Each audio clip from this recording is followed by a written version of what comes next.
رايحين نصلوا التراويح، نسيتي؟ هي في الحق شوفي ماش راح نصلي التراويح، كي نلحقوا ثمك للجامع نتوما تدخلوا تسقسيك جداتي قوليها خديجه راح تتوضا ودوك تجي صح، وانا نروح نرندف وكي نجي تلقاوني حدا الباب نستنى فيكم. بالك تقولي لها ساره واي حاجه في قلبك يا ساره نديرها لك. يوه وين راهي هذه فات بزاف. هاي جات وين كنتي وين؟ هذيك سقسيتني جداتي هذيك وقلت لها حرمتها لا دياري. خلاص رانا قريب نوصلوا، راكي حافظه شا قلت لك قولي بالك كي تفضحيني. يا حودي نفضح اختي؟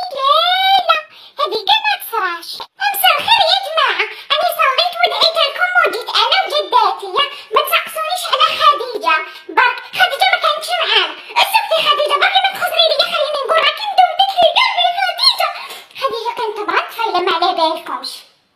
A few moments later. بس انا فاهمك بابا استنى، شوف انا صليت بس صليت في الصف التالي كامل، ساره ما شافتنيش، كانت هي تصلي في الصف اللي قدامي مع جدتي، سقسي جده هي شافتني والله لا صليت سيدي بابا سيدي ما تفهميني ما والو، اليوم نقصحك اروحي لهنا.